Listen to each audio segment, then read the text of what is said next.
होगी, हैप्पीनेस ज़्यादा होगी, वो देश ज़्यादा डेवलप करेगा। और आज 2017 के न्यूज़पेपर में हमने देखा कि भारत हैप्पीनेस इंडेक्स में पिछड़ता चला जा रहा है। मैं इन सारी चीज़ों को अंबेडकर के एजुकेशन और एम्पावरमेंट के साथ जोड़ने की कोशिश करूँगी। डॉक्टर अंबेडकर साहब ने कहा कि करिकुलम कैसा होना चाहिए, और उन्होंने कहा कि करिकुलम में self realisation and self consciousness की बात होनी चाहिए।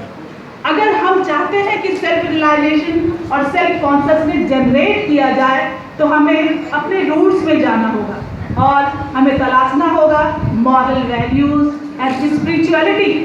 जब हम बात करते हैं मॉरल वैल्यूज़ और स्पिरिचुअलिटी की तो हम कहते हैं ये सैद्धांतिक बातें हैं और आज के परिप्रेक्ष्य में सही नहीं है। लेकिन अगर हम मॉरल वैल्यूज़ को इवैल्यूएट करें, रीथिंक करें, तो हमें एक नए संदर्भ में इसे देखने की ज़रूरत होगी।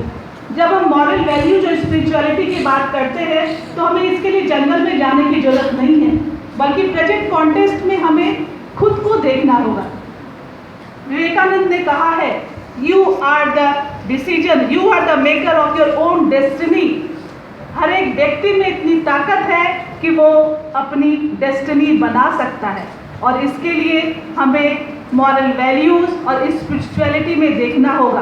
तभी हम सेल्फ रियलाइजेशन और सेल्फ कॉन्शियसनेस को समझ पाएंगे, रैशनैलिटी को जान पाएंगे, जस्ट और अनजस्ट को समझ पाएंगे, राइट और रॉन्ग को समझ पाएंगे, हमें क्या करना है, हमारी सेल्फ आइडेंटिटी क्या है, सोशल आइडेंटिटी क्या है, उसमें किस तरह से हम एक रिलेशन और बैलेंस स्थापित कर सकते हैं, वो हम देख पाएंगे।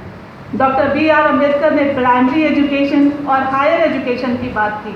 उन्होंने एजुकेशन फॉर ऑल की बात की। उन्होंने कहा कि प्राइमरी एजुकेशन में हर व्यक्ति को एजुकेशन मिलनी चाहिए, ड्रॉप आउट रेट कम होना चाहिए, हायर एजुकेशन में भी लोगों को आना चाहिए और रिसर्च डेवलपमेंट के लिए आगे बढ़ना चाहिए। उन्होंने करिकुलम डेवलपमेंट में कहा कि अगर हम कंस्ट्रक्टिव वोकेशनल एजुकेशन को लाएं तो वो ज़्यादा बेहतर होगा। आज नरेंद्र मोदी की सरकार डिजिटल इंडिया की बात कर रही है, वोकेशनल एजुकेशन की बात कर रही है, जो हमें सोचना होगा, इस बारे में रीथिंक करने की ज़रूरत है। दूसरी तरफ से डॉक्टर अंबेडकर ने दलित एम्पावरमेंट की बात की। एम्पावरमेंट के 4 प्रिंसिपल्स की वकालत उन्होंने की। First, consciousness.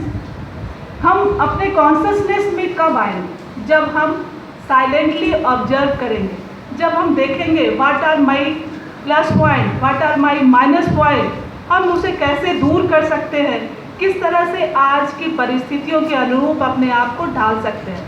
Second is mobilisation. अगर हम चाहते हैं कि मोबिलाइज करें सोसाइटी के लेवल पे, सोशल इशूज़ के लेवल पे, तो हमें इसके लिए अपने आप को कॉन्शियस बनाना होगा। Third is control. Doctor B.R. Ambedkar ने कहा कि अगर दलित को एम्पावर बनाना है तो इसके लिए लेजिस्लेटिव कंट्रोल की ज़रूरत होगी, सर्विस में रिजर्वेशन की ज़रूरत होगी। लेकिन रिजर्वेशन के साथ ही साथ हम देखते हैं कि रिजर्वेशंस हैं, लेकिन 95% सीट्स वैकेंट रह जाते हैं क्योंकि दलित उस लेवल पे अपने आप को अडेप्ट नहीं कर पाते। तो इसके लिए हमें रीथिंक करने की ज़रूरत होगी। और फाइनली हमें ये देखना होगा कि इन सारी चीज़ों में सामंजस्य कैसे स्थापित करें। Doctor B.R. अम्बेडकर ने जो एजुकेशन और एम्पावरमेंट की बात की वो आज के समय में काफ़ी रेलिवेंट है, लेकिन इन सारे रेलिवेंट चीज़ों को हम back to Veda, back to roots में जाकर ही पूरा कर सकते हैं।